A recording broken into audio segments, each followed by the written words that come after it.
Você já parou para calcular com exatidão quase cruel quantos minutos, horas, dias, quem sabe até anos, da sua existência foram consumidos por uma agonia silenciosa, um desgaste invisível, uma tensão constante direcionada a coisas que jamais estiveram e jamais estarão sob seu domínio? Quantas madrugadas você perdeu remoendo palavras não ditas, portas que não se abriram, respostas que nunca vieram? Quantas manhãs começaram pesadas porque o mundo insistiu em não se moldar aos seus desejos? O trânsito caótico que transformou sua paciência em pó, o colega de trabalho que parece dedicar sua existência a minar sua paz, a pessoa amada que decidiu partir sem deixar mapas, o voo cancelado, a promoção que escapou, o diagnóstico inesperado, a crítica que ecoa na sua mente como um sino quebrado. E se eu te dissesse que existe um padrão nesse sofrimento, um fio condutor que liga todas essas dores? E se a raiz do problema não estivesse no mundo, que segue seu curso indiferente, mas naquilo que você insiste em acreditar sobre ele? Hoje não vamos falar sobre mudar o que está fora. Vamos falar sobre redesenhar os limites do que você considera seu território. Porque há uma fronteira clara, mas quase sempre ignorada, entre o que é seu e o que nunca será. E cruzar essa linha repetidamente é a receita para uma vida de frustração.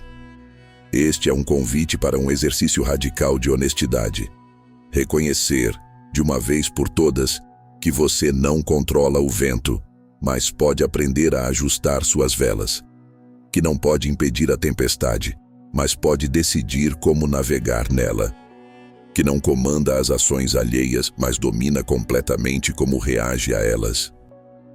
A dicotomia do controle não é filosofia de autoajuda, é um machado para cortar as correntes do sofrimento desnecessário. E ela começa com uma pergunta simples, mas que exige coragem para responder com franqueza. Onde exatamente você está gastando sua energia vital, no reino do possível ou no campo minado do incontrolável?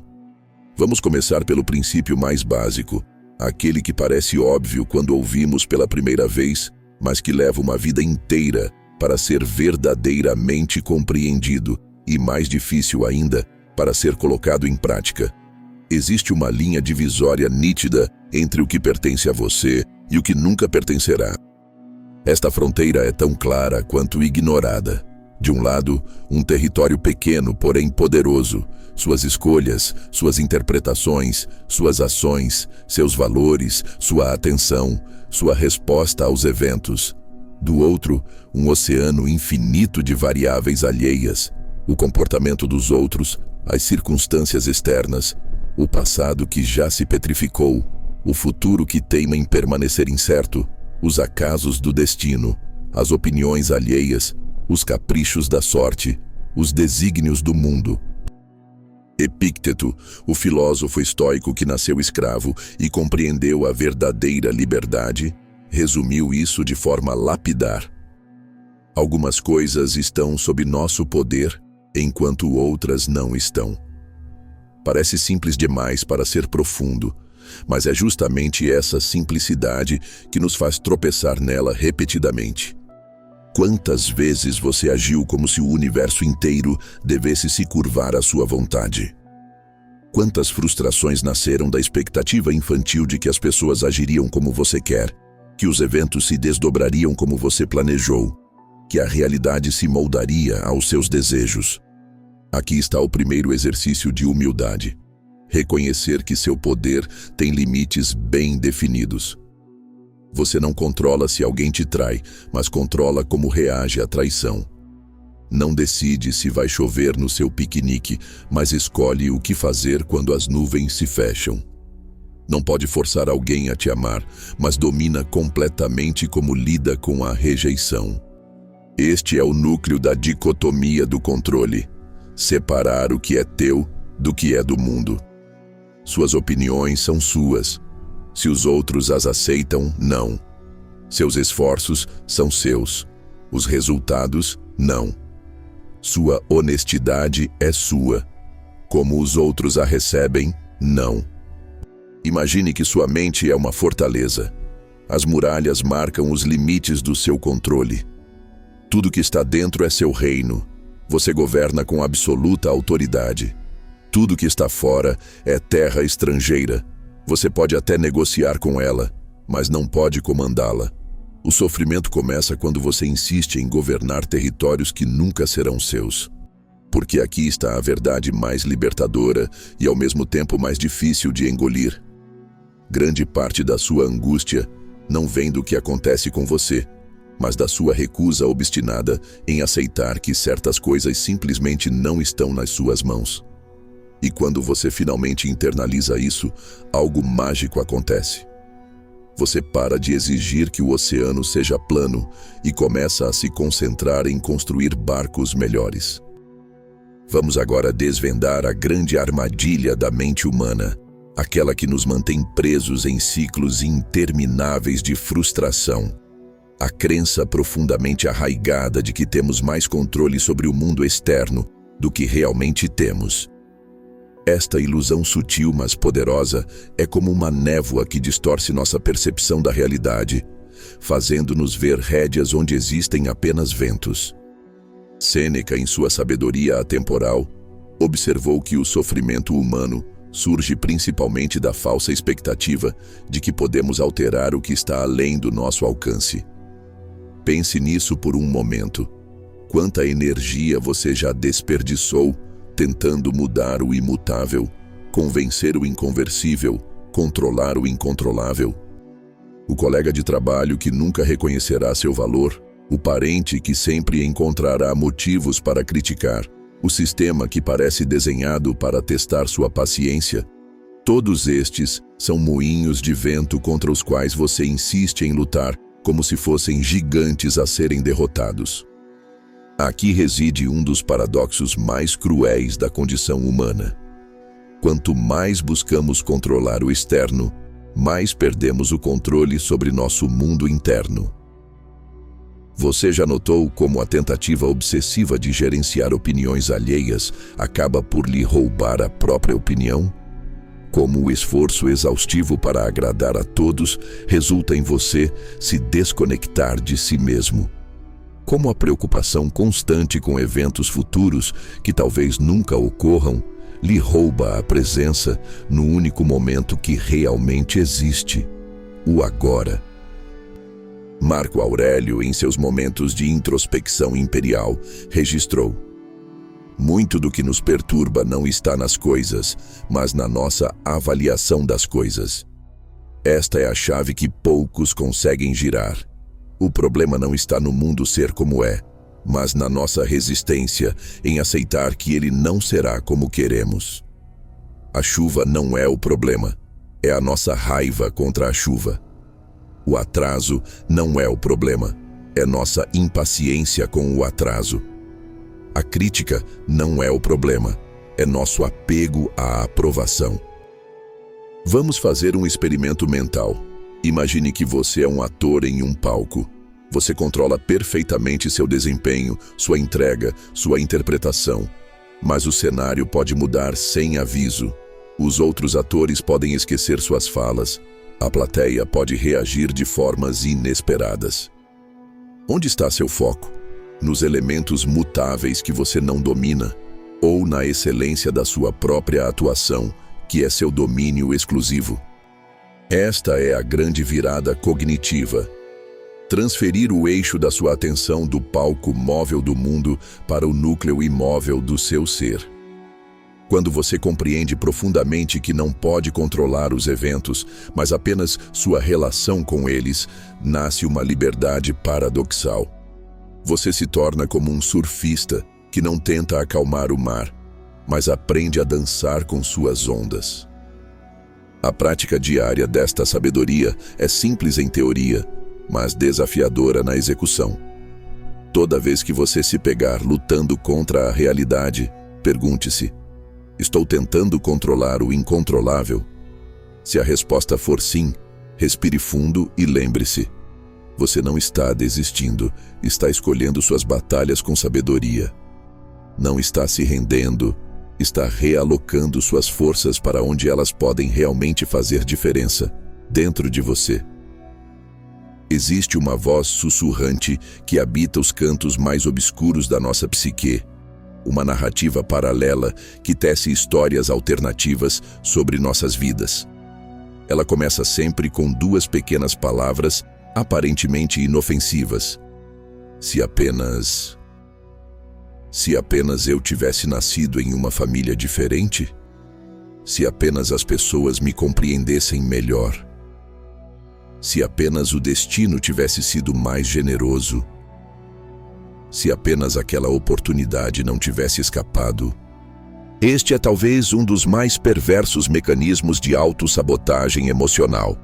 A crença de que nossa paz, nosso sucesso ou nossa plenitude estão condicionados a circunstâncias externas que, por definição, nunca estiveram e nunca estarão sob nosso domínio. Vamos dissecar minuciosamente essa ilusão.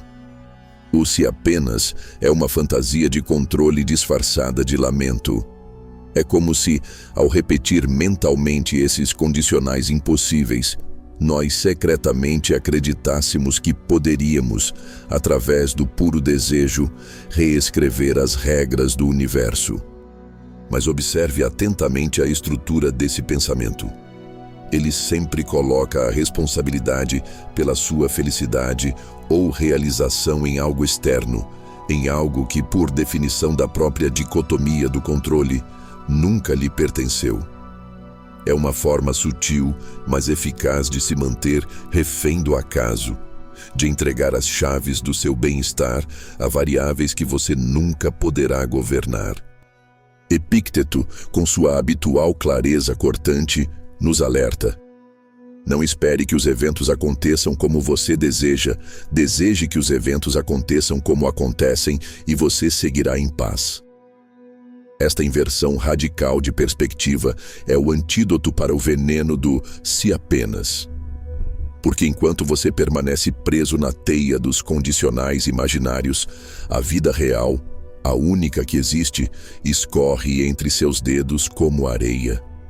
O momento presente, com todos os seus limites e possibilidades reais, nunca é suficiente para a mente que se embriaga com o se apenas.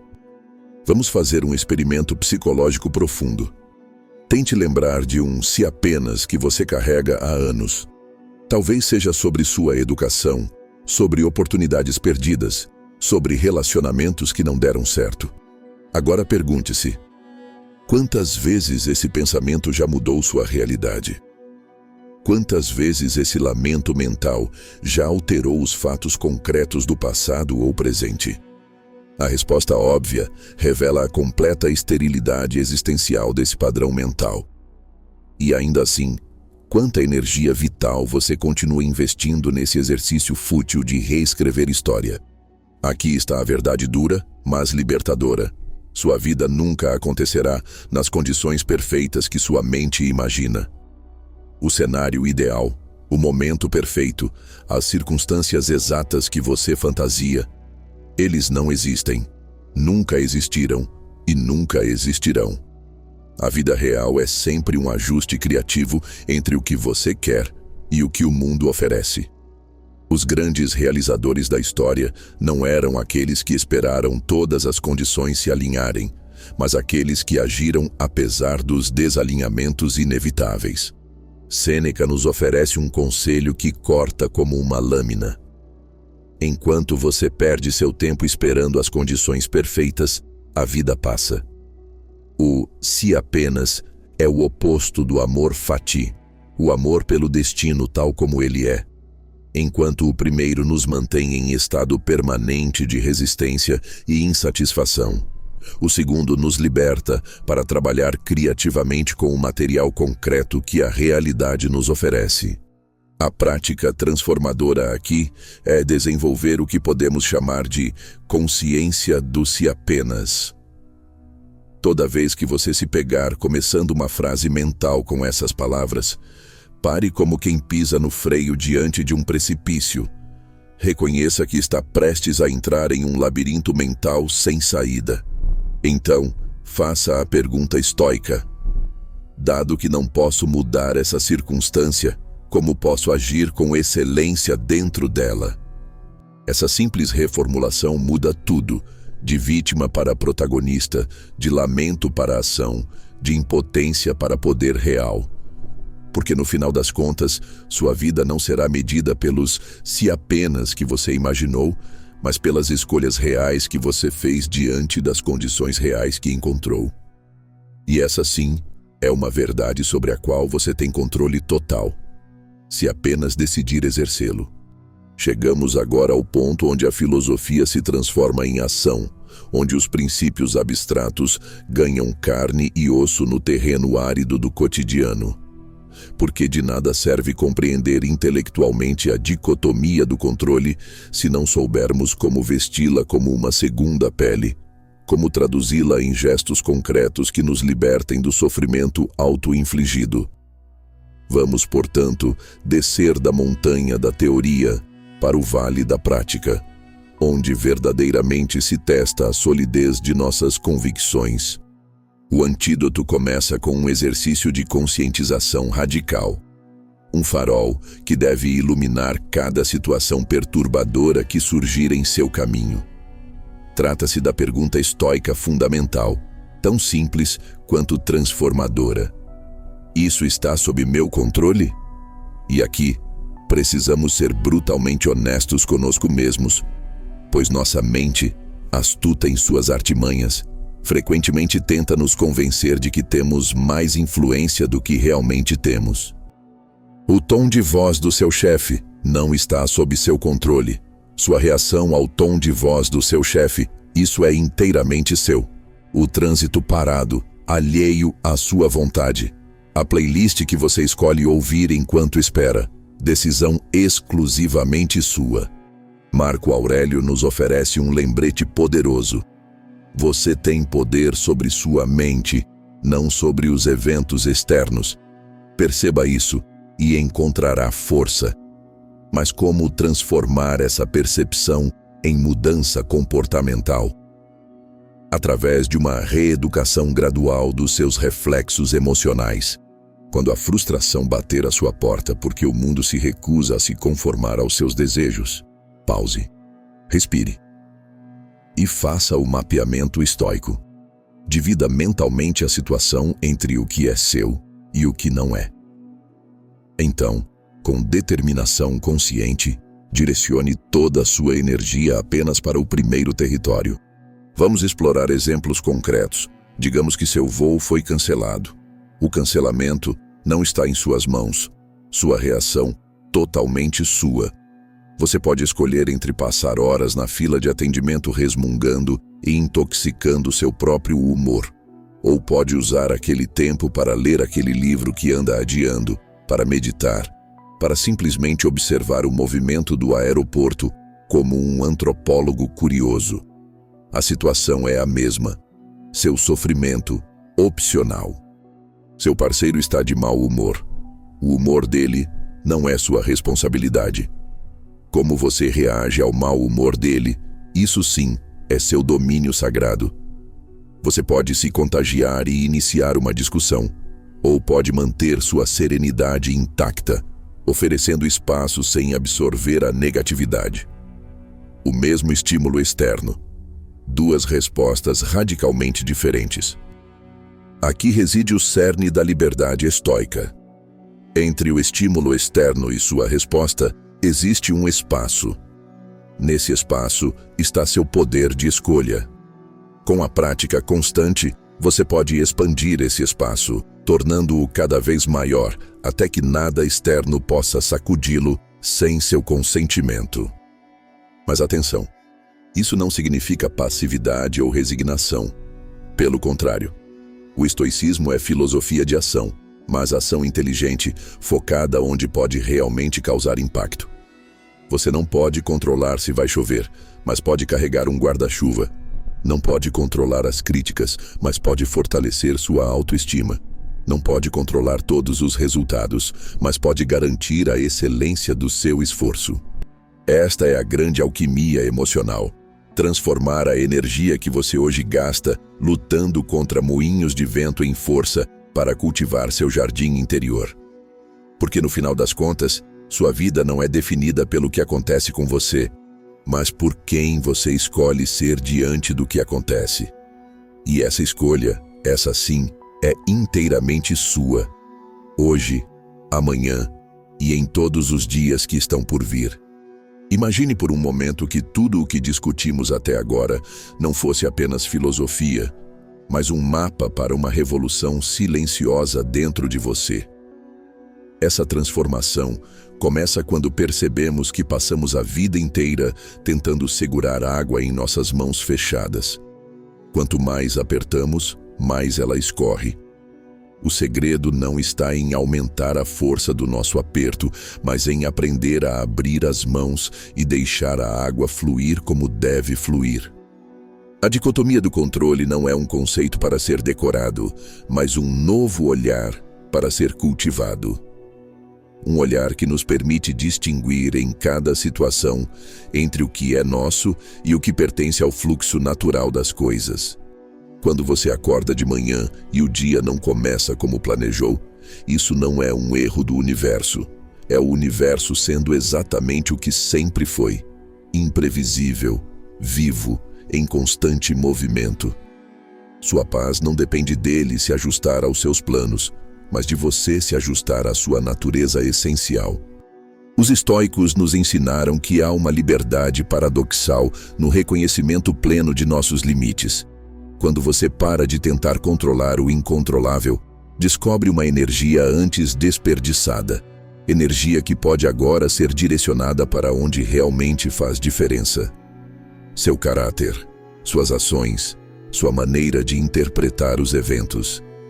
Esses sim são domínios sagrados, onde sua vontade é lei absoluta.